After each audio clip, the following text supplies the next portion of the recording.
Diamond page where stories collide. Love and life, we take the ride. Economy stirs, society hums. Grab your seat, the future drums.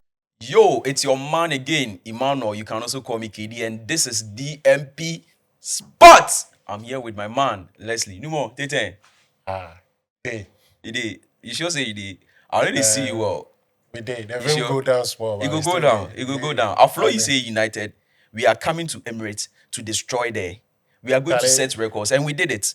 You guys first. Anyway, we'll come to United later. So this is DMP Sports, guys. Don't forget to like, don't forget to subscribe, and at the same time, too, your comments are very, very important. Right? Let's kick in. Yesterday, City versus Wolves. It was a very tactical game. In the first 30 minutes, Wolves were sitting deep. They were very robust. They were defending very well. But after some time, City dominated. Of course, they dominated the game, and they found loopholes. And at the end of the day, they got a 2-goal win. And yesterday, Pep Guardiola did one wondrous thing that it bubbles my mind. He dropped Haaland and Foden. So I just want to know, without Haaland, City looked more fluid. They were very fluid. And also, at the same time, Marmoush and Semenyo, the link were very, very good. Is this something he's now going to capitalize on? Or is just a one show off? Semenyo. Oh, that boy. Semenyo. Our darling boy. Gee, Charlie. You see, yesterday, right? When I saw him, I was like, yeah, this game is going to be a tough game, though. But Semenyo was able to, I don't know, but he's playing as if he's been in the team for ages. For ages, yeah. For ages. He feels comfortable. He can do what he likes. And the way he was pressuring them. Listen, City, yes. See, Haaland didn't start Yeah, he yesterday, didn't right? start. He didn't start yesterday.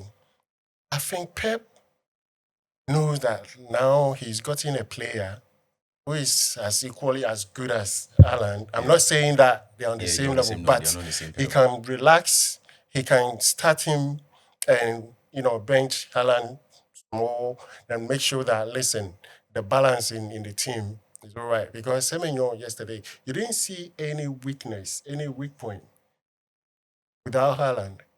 He was right on them. And if you see the goals that he scored yesterday, the goal he scored, he hit the bar as well. He was actually good. So currently, the point difference is just 4 between Arsenal and Man City. Do you think this kind of form they've pegged is going to really push Arsenal to also bring their tactical prowess out to also win games, or is really going to scare them to also start dropping points? Because mind you, they just dropped points. No, they're going to put pressure, Yeah. proper pressure on Arsenal. Yeah, they're going to put pressure on Arsenal. 4 points is not massive. Massive, yeah. It's only lose one match and draw. Yeah, and that's that's it, it. yeah. And trust me, Arsenal, they're not comfortable over there. Yes. The way things are going. And you can see that Man City is coming. He's got his momentum. Yeah. And even Aston Villa. Yeah, the players they've signed now, they don't have any weak link. Semenyo will do the job, hands down, like he did yesterday. So, yes, I believe that Man City is going to put enough pressure on Arsenal. Oh, okay, very well. So let's move to the other side of the city. Burnley against Spurs. Spurs went away, and currently they are not really performing very well. They go away, then they just concede. Initially, first half of the league, they were performing very well when they go to away, but home they were losing. But it seems like the coin has flipped. They go to away and then they find themselves very wanting. And yesterday they were very lucky. They got an equalizing goal in the dying minutes. The match ended 2-2. I just want to know what exactly are Spurs trying to be tactically in terms of possessing team, like transition, set piece. Like, what are they? Is it that they are confused, they don't know really want to do, or they need to sack their coach for a very tactical manager to step in. I think it will be too early for them to sack their coach because if you sack your coach right now, forget about the league. I mean, you're not going to be in the first 10. But other teams have done it and they are grinding results. Is it not time for them to at least, because is it the 23rd the how do you call it, the 23rd time they are playing, I mean the league, the number of leagues they played, is the 23rd time 23, or yeah. yes, They've played 23 games. 23 games so far, 23, and we have like 38 games. At least it's enough for another coach to step in to also try to bring his ideas on board for them to adapt, because trust me, they've signed good players. Gallagher just stepped in the team, and yesterday he started, but we didn't see anything. Yeah. So you see the champion. If you see the Champions League that they played, Yeah. right? They did well. Yeah, for the right? Champions League, they are very That's they it. are very good So in. either the formation they played yesterday wasn't the same as the one Champions League. Yeah. You know, sometimes you get players confused when you change the system. Yeah. The moment you change the system that they should play to face a particular team, sometimes the players get confused and it will take a while. I mean, I'm not going to write them off completely. I know they're going through hard times now, but I know they'll bounce back as well. Okay, but for me, I think that for Spurs, in fact, initially in the at the start of the game, Burnley exerted pressure on them, so it seems like it twisted. The formation got twisted, so they didn't really know what to do, and they also capitalized on it. But in the dying minute, they were not able to defend very well. Then they equalized, right? So, and it seems like they have goal scoring issues, because yesterday, if looking at the game, it was only their two centre backs who scored, and it's something which should be a worrying something. Richarlison is injured, Mohamed Kudus is injured, and Solanke came and all those things. But at least those players are very not, but I'll put them in the average level. So I'm thinking that they also have this goal scoring, and it all boils down to coaching, coaching, coaching. That's why I'm saying that it's best they sack the coach and bring somebody who is tactically good to just solve their problems. You know, sometimes if you have your best players injured, sometimes it's difficult for you to, win matches. Yeah, of course. Your best performance is going to be draw, like the way they are doing now. They should have lost the game yesterday. Yeah. They should have lost the game, but they managed to equalize in the dying minute. So it tells you that yes, they are struggling, but they're not giving up. Yeah, instead of losing, we play draw and see. Okay, Yeah. so let's move to another interesting game. Yesterday, watching this game, I was just laughing. I was just laughing. I was just laughing. Bournemouth against Liverpool. Trust me, it was a very tactical game. The tempo was very high. Bournemouth made sure that they unsettled Liverpool. At the end of the day, they were restless in the match and they started making mistakes and all those things. And they also capitalized on it. In the first half, they scored two. Bournemouth scored two. Second half, it seems like they also were sleeping. Liverpool equalized. And the dying minutes, they equalized. And the match ended 3-2. So on the side of Liverpool, I want to they scored twice, but still they lost. Is this about tired legs or tired ideas? Should they also sack their coach? I know Liverpool has a bit of problems in the team. Mm. Yeah. I mean, with, Salah and, that confusion. They haven't But actually. they've solved that. The coach came out and Salah himself has said they've solved that issue. So those things are past tense. Yeah. You see, ever since that, that issues, they've not been able to, play well. But They've, without Salah, when Salah went to the African Cup, they really did well. They did well. They won some matches. Yeah. yes, they did, actually. But what I'm trying to say is they have these problems within the team now. I mean, it's unknown to us. We we can also say that most of the players are tired because you keep using the same players, the same tired. Some of the players are tired. But That's their job. They've been paid to play, Yeah. and they train almost every day. So yes, of course, it's their job. They're supposed to do, but and Liverpool's bench as well. They've got the players, but how to use them, So in the so it appropriate. all boils down to what I've been saying, that Slot was living in the shadows of Klopp. They gave him the chance to use what Klopp had. He dominated, he won the league. They gave him money to buy about, is it 500,000 to buy his own players and use them. And look at what is happening. That's why I'm saying that they need to sack him for a better, maybe Alonso. Right now, Alonso is available. For Alonso to step in and do a good job for them. It's going to be a hard decision to make, sacking your manager, someone who won the Of course, they've league. been doing it. Maresca, Chelsea sacked him. He won 2 trophies last season, but they sacked him. They've done it before to Tuchel. Chelsea did it to Tuchel. So it's not a new thing. If it's the person that is not performing, because remember, right now, Liverpool are 6th in the league position. If you don't take care, they wouldn't even qualify for Europa. And at the end of the day, they will also lose a lot. And recently in the news, we are hearing that they are now on top in England. They are the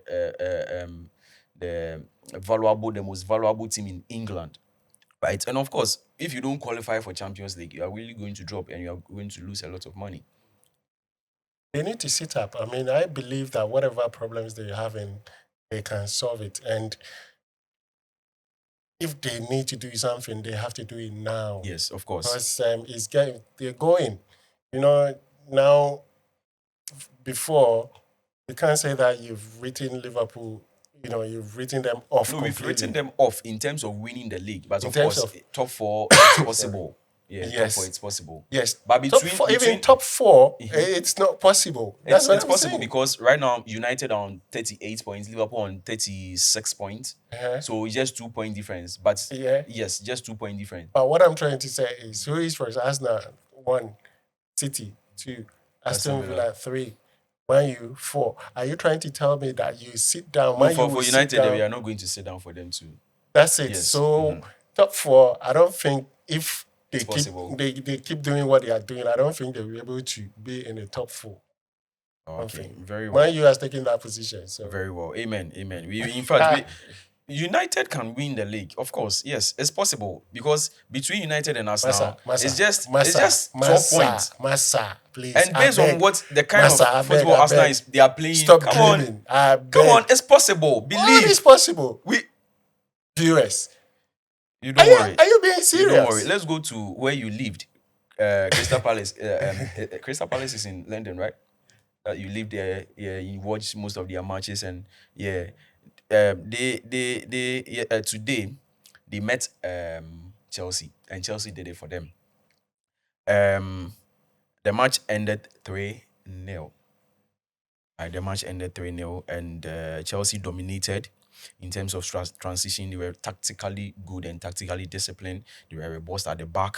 They did the job very well. So I just want to know, is this tactical identity Liam really wants, or is just a temporal fix? I believe that this is something that he's coming to do.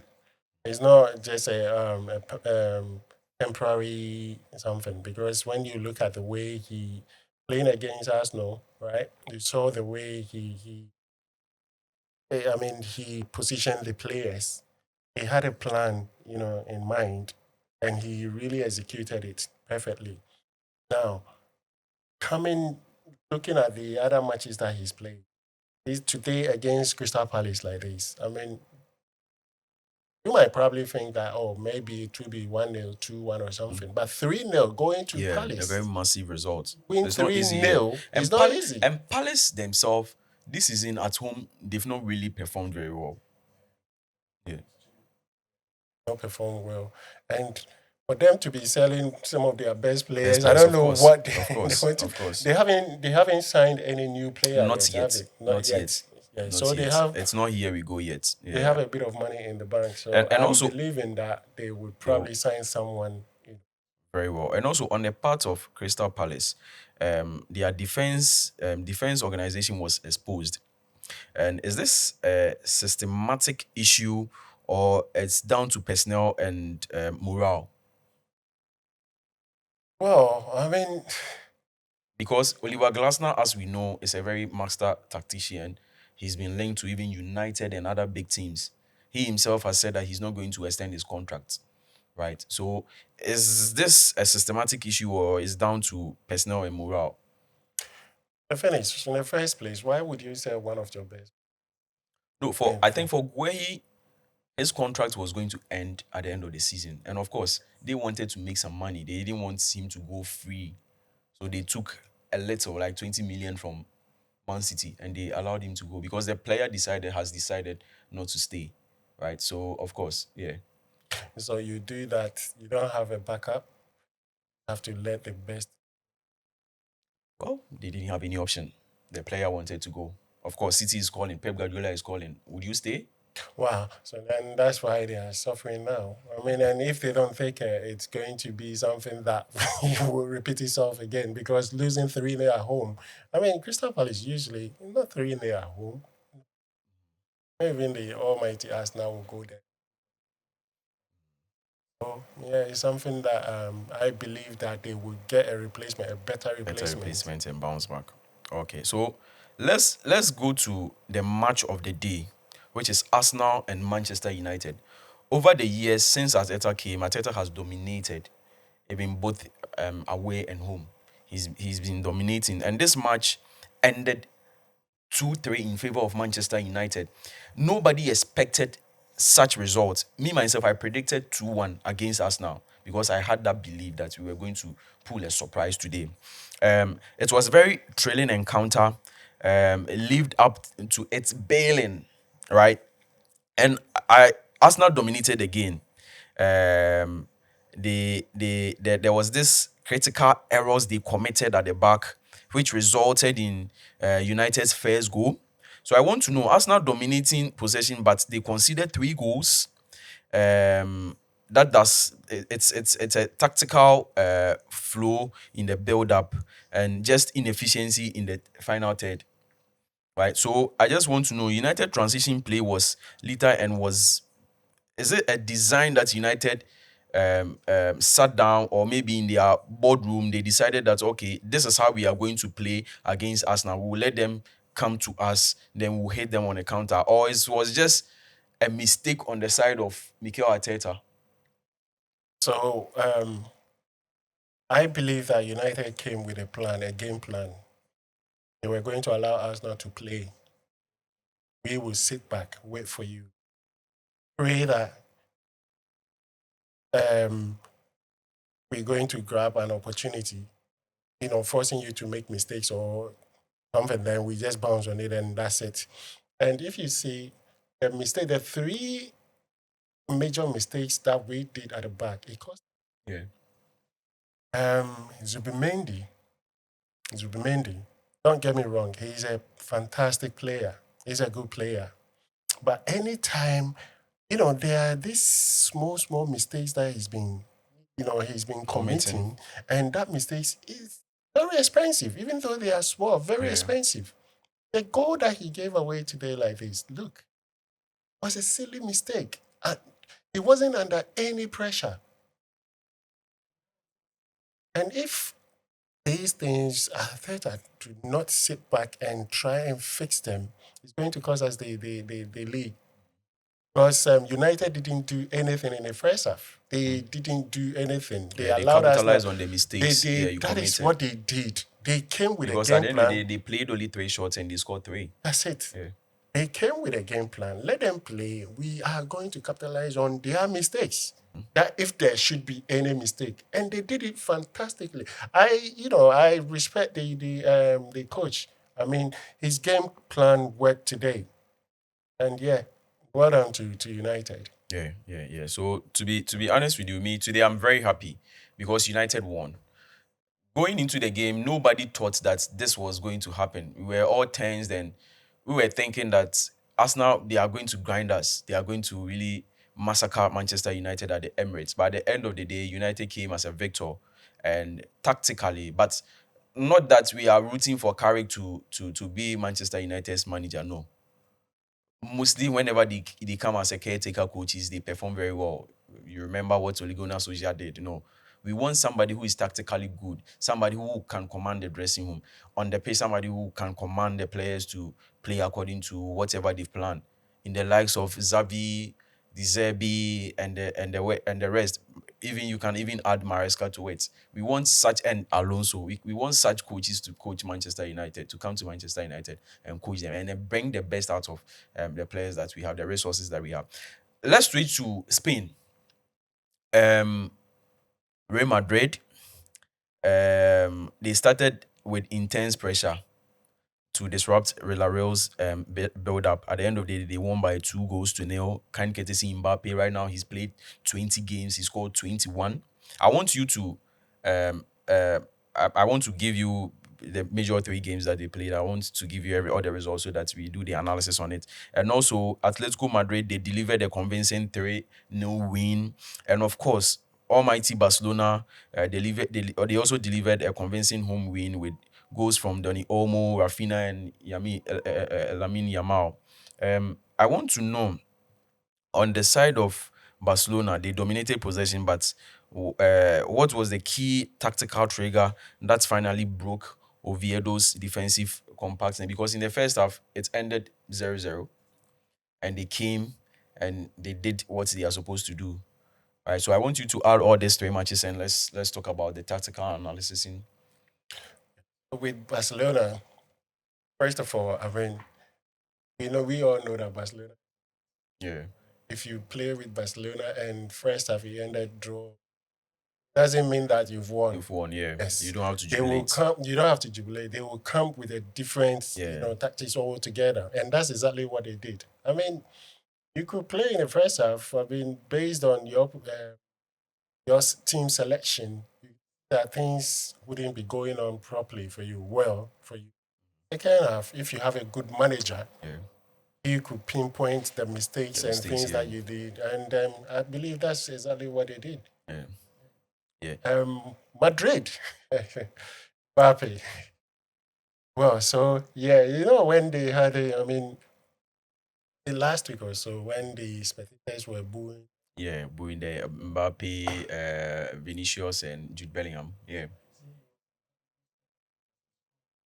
and making a statement like this, I mean, that is how you do to, I mean, to calm the spectators. Whatever you did, I mean, you score, and they would be okay with you again. And that's exactly what he's doing. He's working. He's making sure that he do what he does best, scoring. Yeah. Yeah. So for me, I think for in the case of Barcelona, one tactical thing I've seen them do mostly, of course, the high press. We all know they do that just to press a team, not to give the team the chances to play. But mostly, pacey teams find, in fact, those they find it very interesting to play against Barcelona because, of course, they have pacey players. Whenever there's any running ball, they just bypass them and they score. But in today's game, they use their wider wingers. I mean, and it's splitted Real Oviedo's how do you call it, backline, Backline, yeah. creating loopholes for players to penetrate, right, in the likes of Barcelona and Real Madrid too. Of course, in fact, when they started the game, the pressure was very massive. The pressure was very massive, and Mbappe getting a penalty, scoring and scoring another goal. Of course, he's a fantastic player. I'm rooting him to win the Ballon d'Or this season. In the Champions League, of course, there's a barrier called Arsenal. I don't know what they are going to do. And Atletico Madrid also won, and it's also convincing. They've also moved to third position now. They also started very well tactically. They were very good. They were playing free tempo, and at the back they were very robust, and at the end of the day they didn't concede. And I like that about Simone. He doesn't really concede much, and that is based on his tactics, right? But sometimes they don't really score more goal, but whenever they get opportunity to score, they do well. And that is what I like about Simone. So yesterday, one upset happened in the Bundesliga. Wolfsburg came back to equalize 2-1 against Bayern Munich. And for like 27 matches now at home, Bayern Munich, they've not lost. No, for 27 matches unbeaten in the Bundesliga. Sorry, pardon me. 27 matches. And yesterday, Uzbek, they did it to them perfectly. Bayern, they dominated possession early, where they controlled. Some of the things they were doing, they failed. But Uzbek came back in the second half, very robust. They decided that no, we don't have to be afraid of them. And in the arena, they did it to them. They scored them 2-1. What went wrong? Because Bayern Munich dominated the game. And at the end of the day, Uzbek, they also defended very well. And because they were dominating again, they were leaving spaces at the back. And they capitalized on that spaces and they did it to them. So what really went wrong on the side of Bayern Munich? So that's the thing. I mean, if you are leading the league, right? Mhm. You're going unbeaten. I mean, obviously, you feel like you are the best. I mean, you are on top. So whilst they were doing that, putting pressure on Wolfsburg, then, like you rightly explained, they forget about their defense, Yeah, the loopholes, small loopholes, and they capitalize on that. capitalized on it. Yeah. All right. So in the league now, yesterday, Borussia Dortmund also won 3-0. They scored Union Berlin, and right now the difference, the point difference is now 8 points between Dortmund. Do you think Dortmund can come back and win the league, or is just something we should just fold our arms? And because Dortmund are Dortmund, whenever the opportunity is being handed to them, they hold the opportunity. They will be looking at the opportunity, and they'll just throw it away. I hope you Should know. we? I hope you're not going to say that like Arsenal. No, but Arsenal, we've seen them do that a lot. For the past 3 seasons, you've been second. And this season, you are really performing well. And it has happened before. You were leading 8 points in December, and the next year, we are not on Arsenal's issue. We will come to Arsenal's issue. Then we will also debate on that. Right now, is it that Dortmund are also going to, because yesterday they themselves they didn't dominate the game. Union Berlin dominated the game, but they also decided that they are also going to capitalize on whatever opportunity they get, and they did that 3-0. I don't think they'll be able to win. It will be too, wild, imagination. But what I can say is that they have the abilities to, close the gap The a gap. little bit. Because obviously, Unique is not going to sit back and say that, oh, this, then let them come and take. No, no, no, no. You know it can't be possible as of now. Their best is to, they can do would be something just to close the gap, maybe from 8 to 5 or something. Mhm. But for them to come and win the league, no, Bayern is not going to allow them. Going to allow them. And also, let's go to Italy. Como and Torino. Como took the opportunity to trump 6-0. They scored Torino 6 goals to nothing. I always say Fabregas is really cooking something at Como. He's really doing very well. And also Juventus and Napoli. Napoli losing to Juventus 3-0, and Inter winning 1-0. Right now, their league position is something else. Inter, they are leading with 52 points. AC Milan, they are yet to play, 46. Napoli, 43. It seems like this season, Napoli are really not of themselves. I don't know if Conte tactically he's bankrupt. I don't know what is going on. AS Roma also started very well, but they've also dropped points. What is really going on in the Italian Serie A? I think so. So right now, Commons is the team to watch. Yeah, When I remember Thierry I think whenever Henry you sack Ateta, you should go for Fabregas. Usak. Arsenal, because we people are known for using your old players too. So Are we not going to sack him? So oh no. Okay, why well are you anyway, why are you you bringing anyway him? anyway We are not going to sack him. We're not like Mind You Anyway. and others. anyway We stick to our managers. anyway. Yeah. So yeah, And Fabregas has done it Yeah, very ever fantastic job. Yeah, since.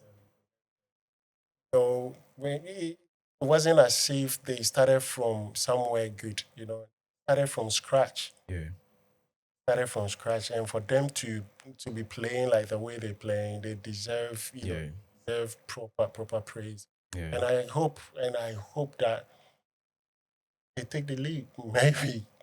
I hope. That's my belief. I hope because they are doing wonders over Yeah. there. No, but I think the point difference will be very difficult. It will be very difficult for them. But of course, with time, who knows? Who knows? We don't really know the future. Right. So let's move to the French Ligue 1. Um, PSG traveling to Auxerre and they won 1 goal to nil. They were very very lucky in the 7th minute. Bakula equalized, and Marseille too. They are also doing wonders. They scored 3 goals to 1, and it was a massive win for them. Of course, your loanee player to Marseille, Ethan Very. Wanieri, he scored the third goal, and it was first game, third goal, first goal. It was a massive, massive, how do you call it, boost for him. He's really going to build his how do you call it, momentum. Yeah, that's what he needs. I mean, I really respect Arteta for allowing him to go Mm. because Arteta could be a selfish manager and keep him to himself. Mhm. Looking at the way things are going, you want to win um, the Premiership, you want to win the Champions League, got FA Cup, we've got, so with all these cups on the line, you would want to have all your best players in him. That for him to allow him to go, I mean, it tells a lot about the manager because you could say that the manager is actually um, thinking about the player as well, not just about the team. I want to win, I want to win. The player, of course, he's a good player, Mm. young player. Yeah, He can't always sit on the bench. He needs playing time. He needs to go and develop himself. He needs to play, get that, confidence. And that's exactly what Arteta did. And I think he will help him. Probably he's going to be out for 6 months or so. yeah. Yes, I believe that comes back with a huge, massive, mentality when he returns. So yeah, Yeah, very well. So we're almost at the end of the show. I want us to go to the local scene. Hearts of Oak won their game by 3 goals to nil, and Kotoko also won their game by 3 goals to nil. Over the period, these teams they have really struggled to score goals. House of Oak in the beginning they were struggling to score goals. Kotoko that's at that time, but at some point they were also finding it very difficult to grind wins in a game. They start drawing and all those things, and it seems like these two are two traditional teams. They are on and off. What is the main reason for their dip? And it seems like we don't see them at the top again. Even whenever they qualify to the Champions CAF Confederation Cup and the others, we don't really perform well. Is it a Ghana something, or is the FA something? Is the FA that is not really working massively, putting like providing resources for our teams to dominate whenever they go to Africa? sometimes, I mean, of course, you could put a bit of blame on the FA as some of the pitches that have been played Yeah, very bad, very very bad, bad. bad. And if you're a player and you're playing on such Pitch. pitch, there is no way Yeah, you can perform yeah, 100%. Because you'll be playing and still be thinking about your legs. You don't yeah, want to dislocate anything. yeah, You don't want to twist anything. So instead of giving 100% performance, you probably give 50 or yeah, 40. And these things affect the team itself. Because you need to play good football and win. yeah. And if your pack, the pitch that you're playing on is not perfect, wow. I watched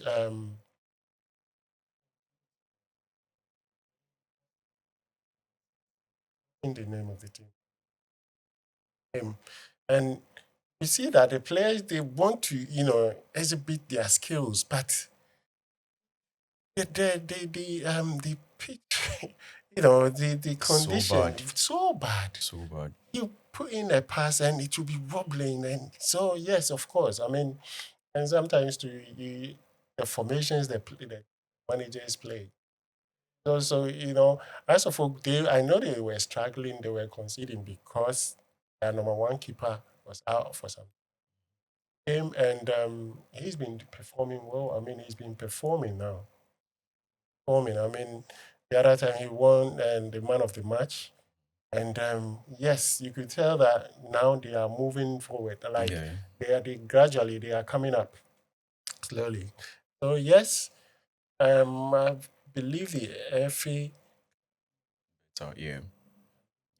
in we I have think to not to cut you, but for me, I think their main focus should be on the Premier League because mostly we've seen that their main focus is on the Black Stars and not even the other departments, other dispensation. Um, and that is the as a result of that. I'm thinking that you see sometimes we heard in the news that House of Folk players have not been paid for some time. I don't know if currently they've paid them. There should be some measures. There should be some rules which will always be in favor of the players because at the end of the day, they are playing on the pitch. If they don't play well, they will go at them, right? So why don't you pay them well? They give out their best. Right now, in Ghana, all the teams, if you tell most of them, like 90% of the players that, oh, in Libya, in Egypt, in Japan, how do you call it? Seychelles, in this less African countries, 10th division. they should They go will and play go. there. They will go. Of course, no more. They will go. I'll They will go. never stay. They will I'll go go. I'll because go. I'll it's all go. about money. And Yes. over there, they are going to get better money than here. How can you be playing in Ghana Premier League and at the end of the month they pay you just 1,000 cedis, 1,500, 2,000? At the end of the day, what are you really going to save? Some of them they have families and all those things. So I'm thinking the FA should also step up and do something important for the players. At least they should just give a gap where the players are supposed to be paid at a certain rate. Like would do say yeah, say play be also just say you don't have to fall below this. And also whenever a player is not paid, they should hold the club liable for it. And I think when we do that, our league will come back to where it is. Guys, folks, we have come to the end of today's show. Of course, it's DMP Sports. Don't forget to like, to subscribe, and also your comments are very, very important to us. No more. Thank you very much for coming. Having me. We'll do another thing. We'll talk about it at the end of the show. So you don't worry. Guys, thank you so much. Don't forget, of course, to like, to share, and your comments. Very important to us. Bye. Bye.